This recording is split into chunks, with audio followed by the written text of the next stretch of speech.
In this video, I want to discuss the market research, how we define the market, how do we define the personas in the market, and how we define the growth of the market.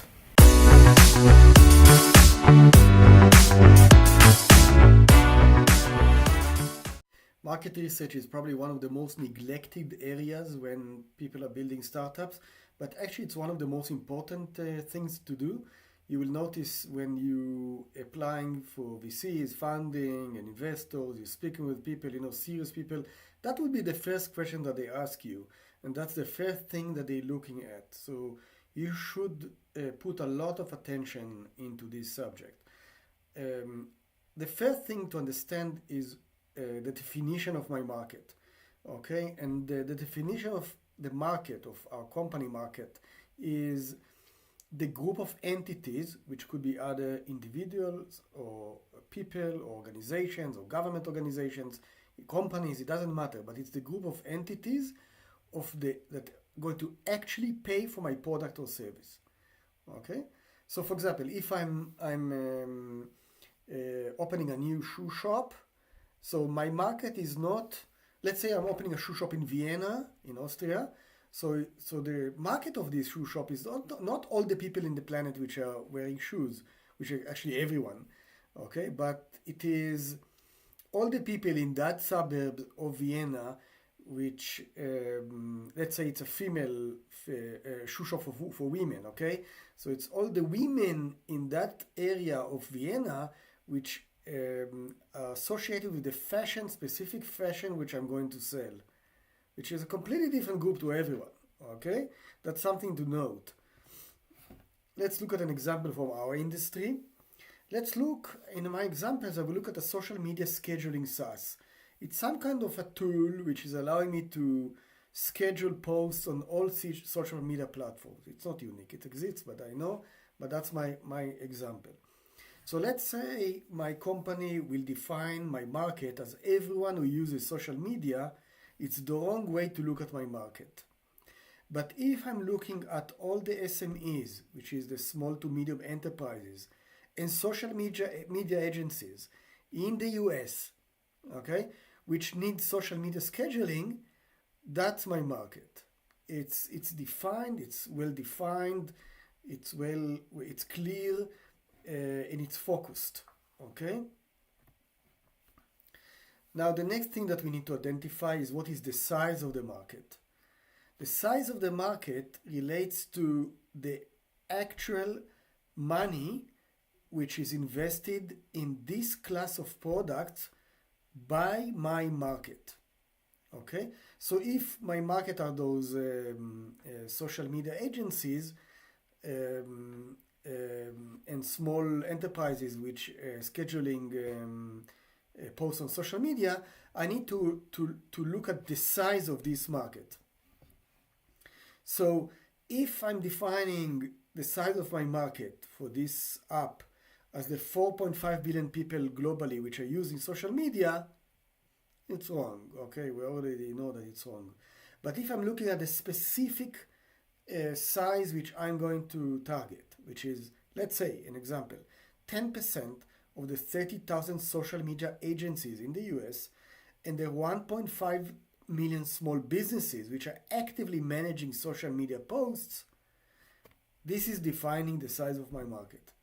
Now, how much I'm going to target, this is a different thing. Okay, I strongly suggest not to target too much because it will look like it's not feasible.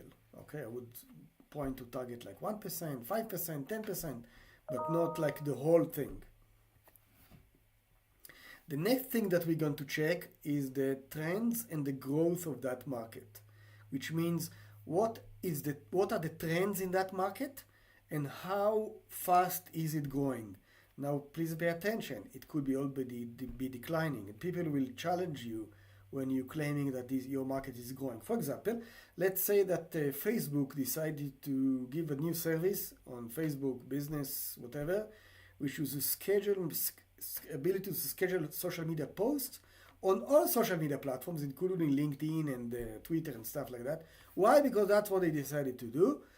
So it means that the market of those tools which are pointing to do that service will shrink, because Facebook is basically going to take that market and give that service as a replacement service to you.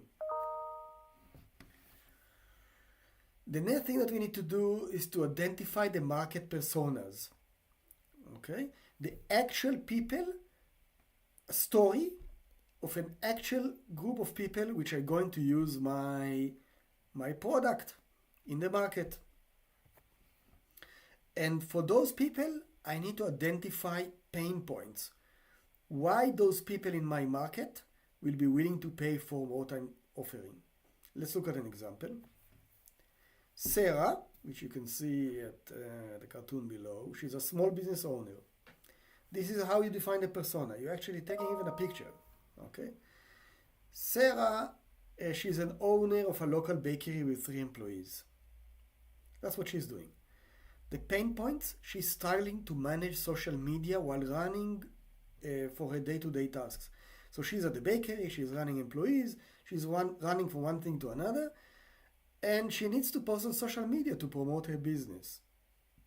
Because she doesn't have time, she's running from one thing to another, she has like inconsistent way to manage her posts, and it leads to low engagement. So this is why she has that. This is her pain point.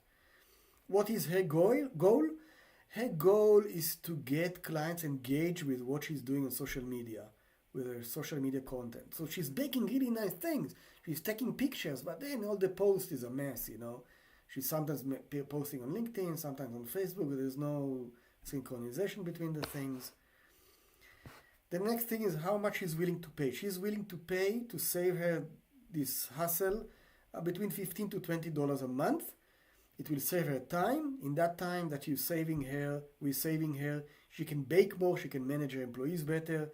So it's actually giving her some kind of a good service. And the key feature that she is needing, she needs a simple interface which needs to be mobile friendly, because she is running from one thing to another. She needs ability to do it on her mobile phone. The next thing that they need to identify for the market research is what are the existing solutions, and if there is any competition, and if there is a competition, what is your competitive advantage? So for example, let's say that all those people which are giving, or companies which are giving such services are not mobile friendly, and I'm going to do it mobile friendly. This is a competitive advantage. Okay, this is something which I can add value. And the last thing that you want to do is to get feedback from your personas, from actual people in your market. To knock on doors, speak with people and tell them, hey, this is what I think about the market. What do you think? You know, these are my personas. Do you think I missed anything? Do you think it's right that I will target such market size? Speak with those people. And the last thing which I recommend is to arrange everything in a document which you can reference to it later at a later stage. You will need it. I promise you that you will need it. That's it for this module. The next module will be about problem solution, how we identify the problem and find a solution, with some other ideas that you will hear. Please note I'm posting the slides of those videos on Telegram, exclusively on Telegram. So you can download those slides while you're watching the video, or do whatever you want with it, share it with other people. And I'm also posting some other videos on Telegram. The link is at the bottom. So see you later.